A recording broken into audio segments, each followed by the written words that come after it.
제가 아까 유은지 집사님 소개하다가 그 다음 말이 있었는데 제가 잠깐 까먹었어요. 그러니까 그 사탕 바구니가 이렇게 비어 있는 거예요.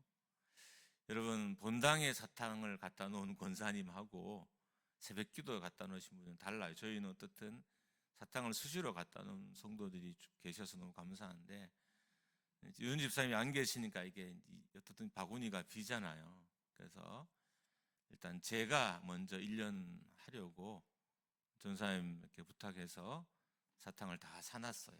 어떻든 1년간은 제가 새벽기도 사탕을 섬길 테니까 그 다음에는 여러분 중에 누가 한 분이 하십시오. 제가 이렇게 사탕을 사보니까 생각보다 돈이 많이 들진 않아요. 아주 작은 돈은 아니지만 우리의 섬김이 선한 이렇게 영향력으로 계속 교회 중에 이어졌으면 좋겠습니다. 제가 왜 이런 이야기를 하냐 하면 제가 되게 좋아하는 단어가 영향력이라는 단어예요. 특별히 선한 영향력. 제가 왜 이 단어를 좋아하냐 하면 나도 누군가에게 선한 영향력을 끼치는 사람이 됐으면 좋겠다는 마음도 있고, 또 한편으로는 교회나 사람들에게 선한 영향을 끼친다는 것이 목사인 제 입장에서는 너무 멋진 일인 거예요. 위대한 일이기도 하고 멋진 일. 그리고 우리 그리스도의 삶이자 우리의 삶이야 하기 때문에 제가 이게 영향력이라는 단어를 아주 좋아합니다. 여러분, 전 세계에 단 하나뿐인 루게릭 요양병원이 대한민국에 있습니다. 이 병원이 어떻게 시작됐냐 하면 우리가 가수 션이라는 사람이 있어요. 그러니까 구제와 봉사를 많이 하는 우리 형제로 소문이 났죠. 이 가수 션이라는 사람과 농구 선수였죠. 루게릭에 걸린 박승일 씨가 이렇게 만나게 됐어요. 그래서 그 사람과 함께 재단을 만들고 루게릭 요양병원을 만들었습니다. 안타깝게도 박승일 씨는 이 요양병원이 완공되기 3개월 전에 하나님께 부름을 받았어요. 이 루게릭 요양병원이 만들어진 일화가 있는데, 어느 날 이 가수 선이라는 사람이 박승일 씨의 이렇게 책을 이렇게 읽게 됐습니다. 그 책 중에 내용 중에 박승일 씨의 꿈이 이렇게 기록되어 있는 거예요. 국내 최초 루게릭 요양병원을 설립하고 싶다. 근데 이분은 루게릭 병에 걸려서 누워 있는 분이잖아요. 근데 이분의 꿈이, 비전이 이 가수 선이라는 사람의 마음에 이렇게 들어왔습니다. 그래서 그가 가지고 있는 1억을 기부했고, 그로 출발해서 239억이 들어서 이 루게릭 요양병원이 완료됐다고 합니다. 박승일 씨가 책에는 한 10억 정도 있으면 이 병원을 지을 수 있다고 써놨는데, 어떤 10억이 아니라 239억이란 큰 돈이 들어갔고, 어떻든 병원을 완공하고 현재는 이렇게 오픈을 해서 환자들을 케어하고 있습니다. 근데 이 가수 선이라는 사람이 이전에도 비슷한 요양기관을 만들었어요.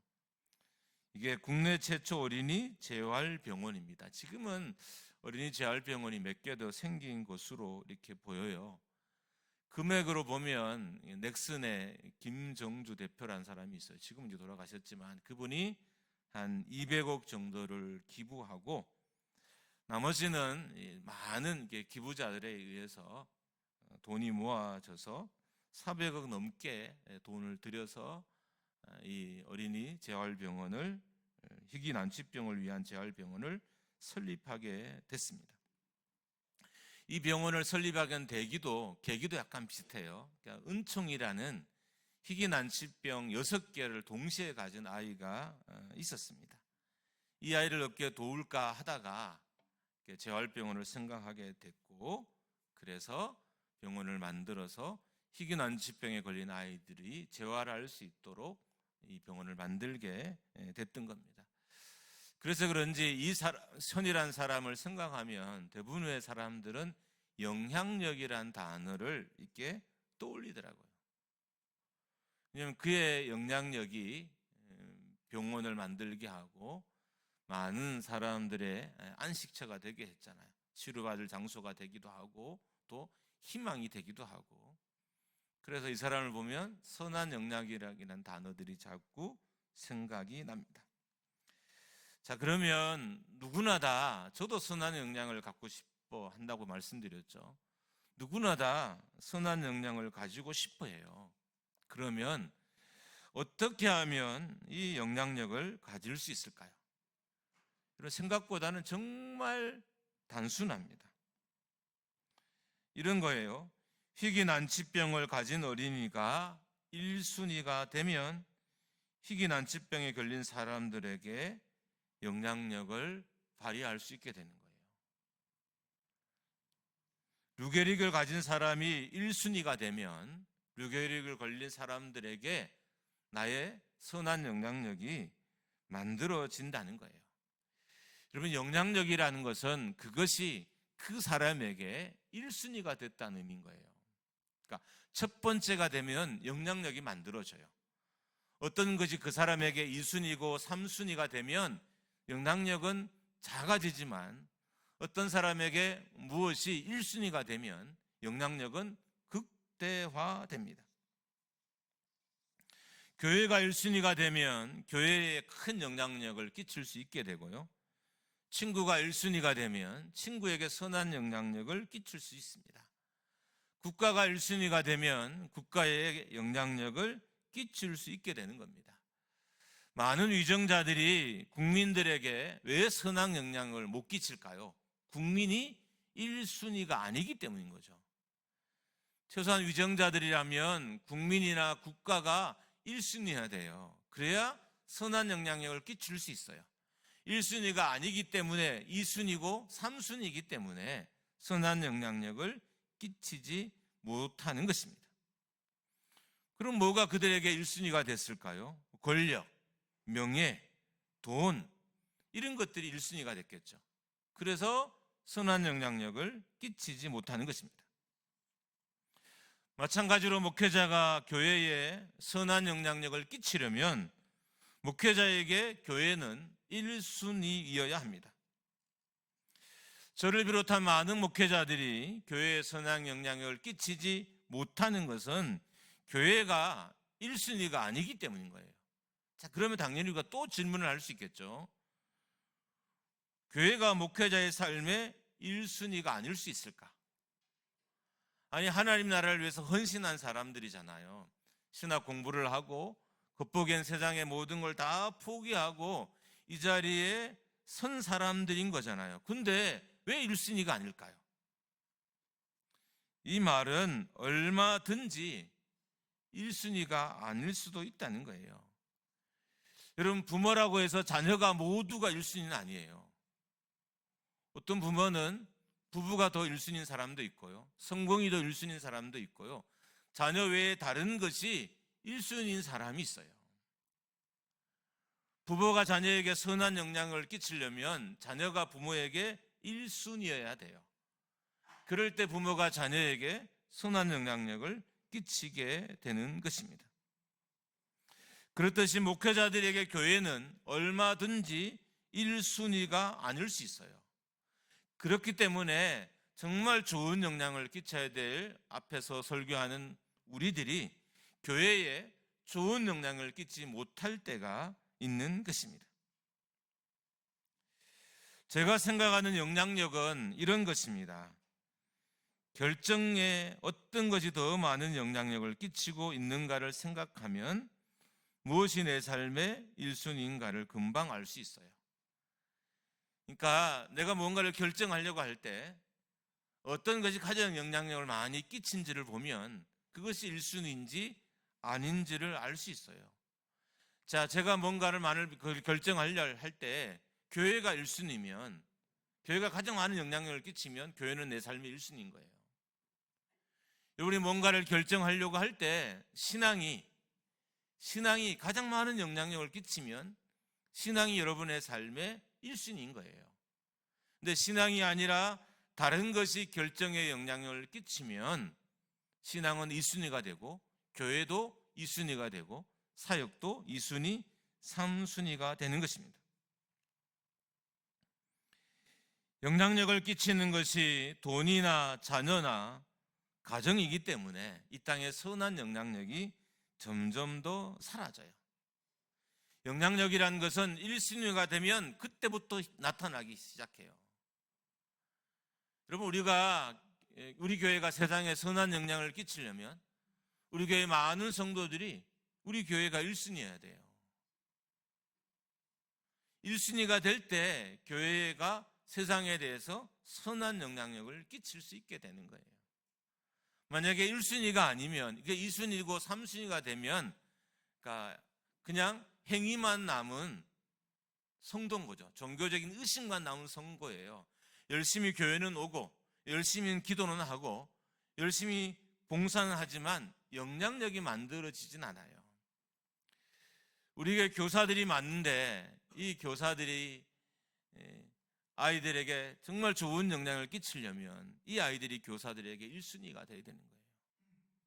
그럴 때 영향력이 나타나기 시작하고 아이들은 그 영향력 아래 놀고 또 재미있어 하기 시작하는 거예요. 그래서 영향력이 없다, 나는 1순위인 것이 교회도 아니고 신앙도 아니고 아니라는 거예요. 내가 믿음의 영향력이 없다는 것은 아직 믿음이 내 삶의 1순위가 되지 못했다는 의미입니다. 영향력은 그것이 1순위가 될 때 나타나기 시작하기 때문입니다. 이제 오늘 본문을 봅니다. 오늘 본문은 70인 전도대를 파송하는 장면이에요. 이전에 이미 예수님께서 12제자도 파송하셨고 이제 오늘 70인 전도대도 파송하셨어요. 성경에 나타난 숫자로 성경의 의미를 해석하는 방법을 게마트리아라고 합니다. 그렇게 보면 12제자는 이스라엘 12지파, 곧 이스라엘을 의미하고 70은 창세기 10장에 등장하는 이방 민족의 수임으로 70제자는 열방을 상징한다고 할 수 있습니다. 예수님은 70인을 둘씩 묶어서 보내시면서 2절에 이렇게 말씀하셨습니다. 같이 읽습니다. 시작. 이르시되 주수할 것은 많되 일꾼이 적으니 그러므로 주수하는 주인에게 청하여 주수할 일꾼들을 보내주소서 하라. 이미 12제자를 파송했고 그리고 오늘 본문에 70명도 파송했는데 부족하다는 거예요. 왜 부족하냐? 유대민족뿐만 아니라 온 열방에 복음을 전해야 되기 때문에 일꾼들이 부족한 것입니다. 복음을 전하는 것은 예수 그리스도에게 제한된 일만은 아닙니다. 12제자를 파송하셨으니까 12제자도 그 일을 이어받아야 돼요. 70인을 파송했으니까 70인의 제자들도 그 일에 동참을 해야 됩니다. 근데 이 일은 70인만에만 국한된 것이 아니라 여러분과 저에게도 해당되는 건데 추수할 일꾼이 필요하다는 거예요. 더 많은 일꾼. 그 더 많은 일꾼에 속하는 것이 여러분과 저입니다. 그러니까 추수할 것이 많기 때문에 더 많은 일꾼을 세워야 한다는 겁니다. 우리는 항상 이렇게 생각합니다. 충분하다. 잘하고 있다. 그리고 격려하고 만족하려고 합니다. 그럴 때도 있겠죠. 근데 오늘 말씀은 그게 아니에요. 하나님 나라에는 지금 일꾼이 충분하지 않다는 거예요. 12제자를 파송해도 부족했고 70인을 파송했는데도 부족했다. 더 많은 제자들이, 전도자들이 추수할 일꾼이 필요하다라고 예수님이 말씀하시는 거예요. 그리고 우리의 잘못된 생각 중에 더 많은 일을 하기 위해서는 더 많은 도구가 필요하다라고 생각합니다. 근데 예수님 오늘 이 70인 전도대를 파송하면서 오히려 가지지 말라는 거예요. 여러분, 이방 민족에게 복음을 전하려면, 주변에 많은 마을을 방문해서 복음을 전하려면 먹고 잘 공간도 있어야 하고 쉴 공간도 있어야 하던 돈이나 음식들이 필요하잖아요. 신발도 금방 따를 것이고, 그래서 많은 걸 소유해야 이 복음 사역을 잘할 수 있다고 생각하는 것이 일반적인 거잖아요. 근데 예수님은 아니라는 거예요. 이렇게 가지지 않고 아무것도 없이 어떻게 전도하라고 하실까라는 생각이 들 정도로 예수님은 가지지 말라고 하셨습니다. 그럼 왜 그랬을까요? 당연히 여기도 이유가 있겠죠. 첫 번째 이유는 집중하기 위해서이고요. 두 번째 이유는 복음이 강력하기 때문인 것입니다.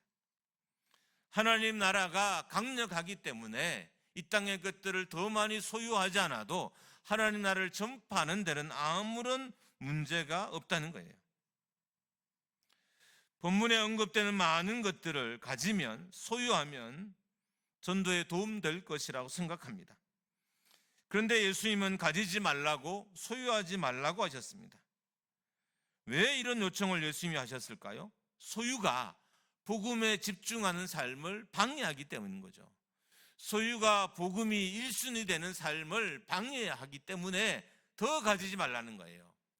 100% 가지지 말라는 건 아니지만 너무 많이 가지지 말라. 이미 가진 것으로 충분하니까 더 많이 가지지 말라라고 말씀하십니다.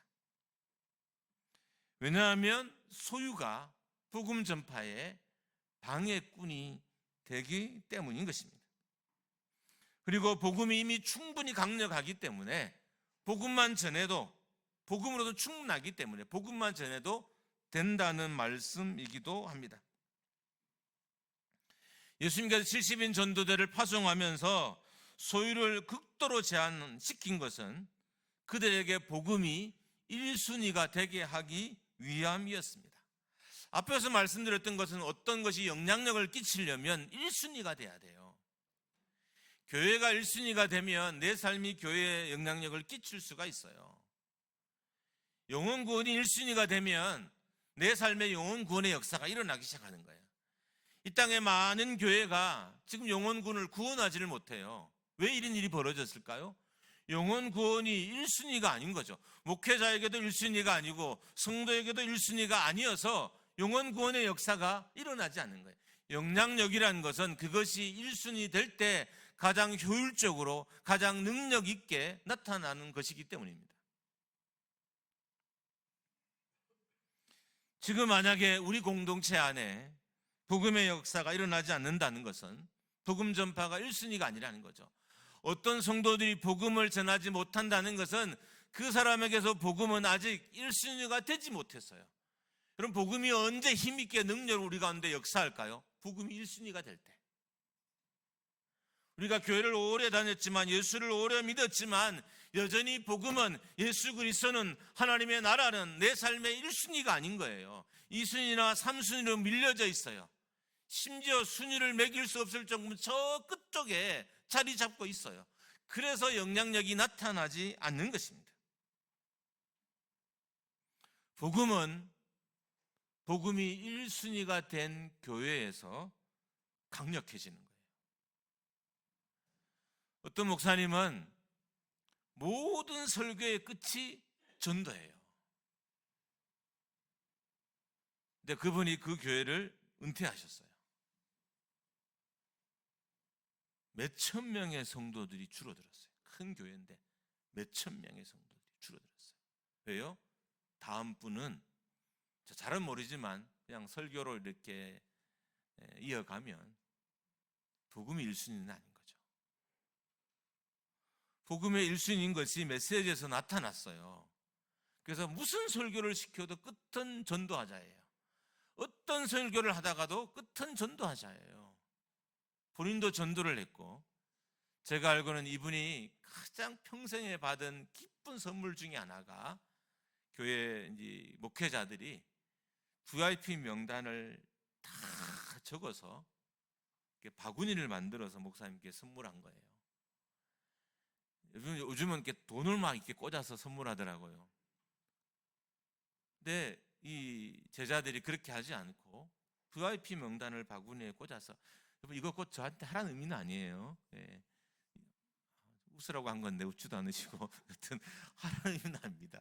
예, 그래서 VIP 명단을 꽂아서 목사님 생일 선물로 줬어요. 그게 이분이 받은 평생에 가장 행복한 선물이었다고. 왜요? 그분은 복음 전파가 목사로서 그의 삶의 1순위였기 때문인 거예요. 어떤 분은 어떤 설교를 해도 마무리가 기도인 거예요. 그 교회는 기도의 역사가 일어나요. 그 교회는 어떤 주제를 설교를 해도 끝은 기도예요. 어떤 본문을 갖다 놔도 끝에는 기도예요.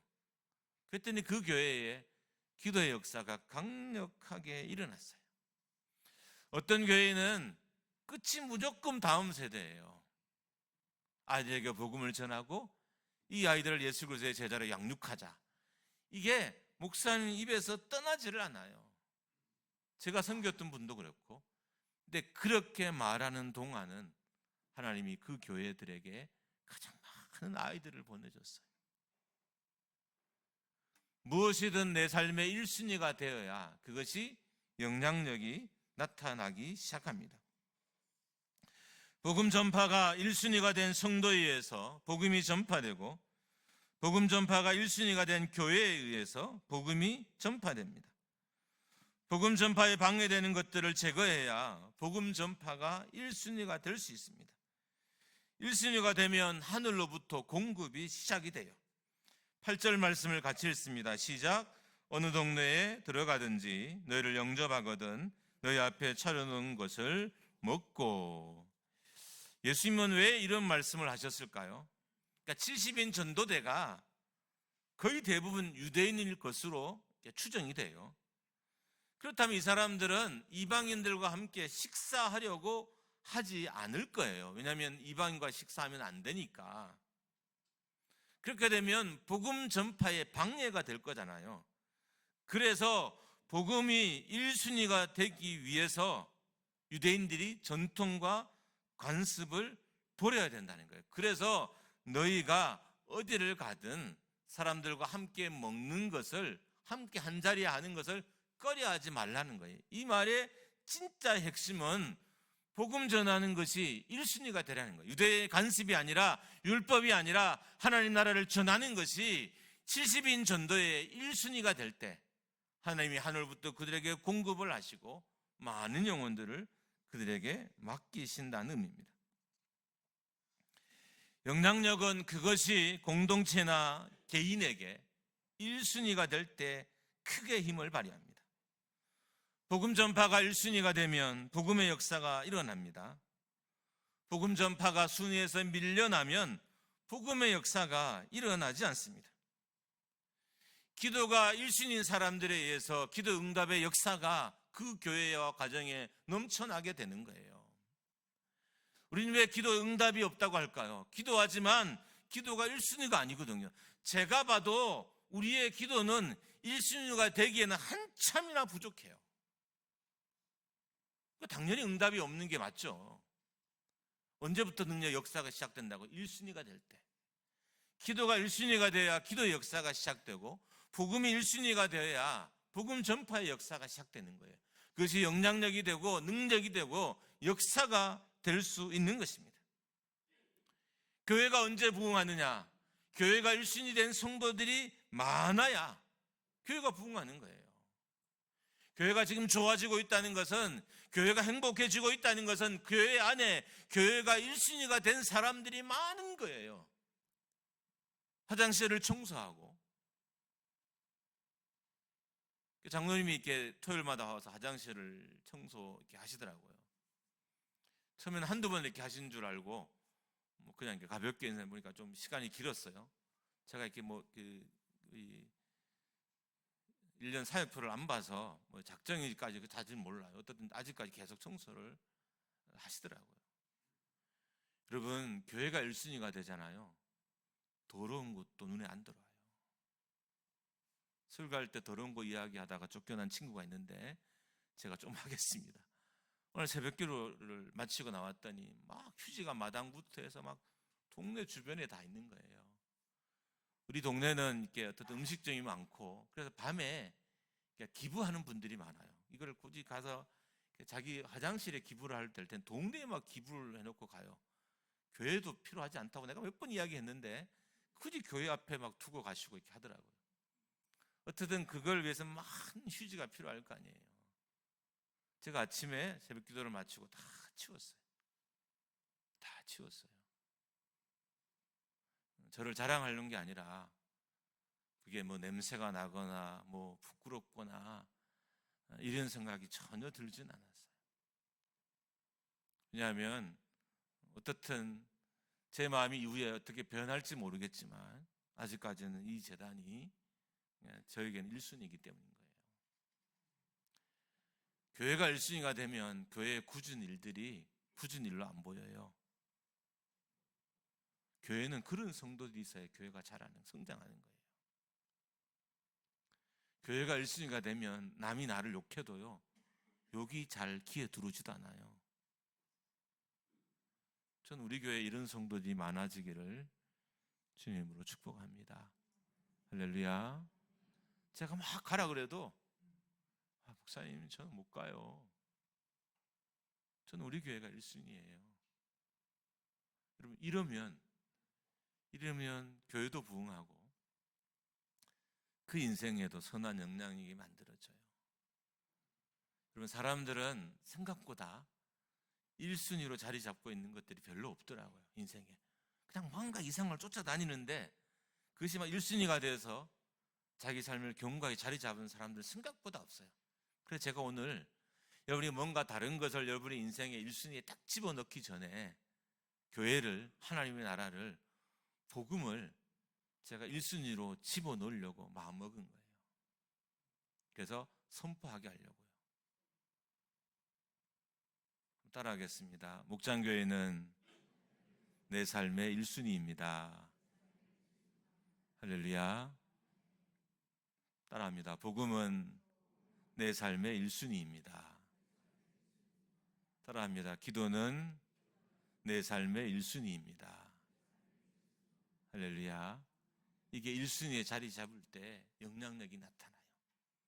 기도를 하는 것보다 더 중요한 것은 기도가 1순위인 거예요. 교회를 봉사하는 것보다 더 중요한 것은 교회가 내 삶의 1순위가 되는 거예요. 이 자리에 예배하는 것보다 더 중요한 것은 예배가 내 삶의 1순위가 되는 거예요. 지금 이 자리에 이곳에 앉아있는 이 순간 예배는 내 삶의 1순위여야 돼요. 그래야 말씀도 들리고 은혜도 받고 결단도 해요. 우리 교회가 결단의 찬양을 하잖아요. 왜 한지 아세요? 이제 좀 더 길게 하잖아요. 왜 좀 더 길게 하는지 아세요? 그 찬양 부르시면서 결단하시라고. 교회 왔다가 빈 마음으로 돌아가지 말고 들은 말씀을 기도를 통해서 자기 영혼과 삶에 채우고 결단하고 돌아가라고. 결단의 찬양을 하나 더 부르는 거예요. 시간이 남아서 더 부르는 게 아니라. 청년들이 결혼을 위해서 기도합니다. 결혼이 1순위가 돼야, 남자친구나 여자친구가 1순위가 되어야 결혼도 할 수 있어요. 내가 뭔가에 합격을 하려면 그것이 1순위에 내가 합격을 할 수 있어요. 근데 사람들이 합격은 하고 싶어 하는데 그게 1순위가 아니에요. 딴 게 순위를 차지하고 있어. 그럼 당연히 합격 안 되는 것이 당연한 거예요. 아무쪼록 오늘 예배 이후에 세상의 것들이 아닌 복음이, 또 교회가, 또 기도가, 예배가 여러분과 저의 인생의 1순위가 되기를 주님의 이름으로 축복합니다. 그런 선한 영향력이 나타날 거예요. 예배의 영향력이 그때부터 나타날 거예요.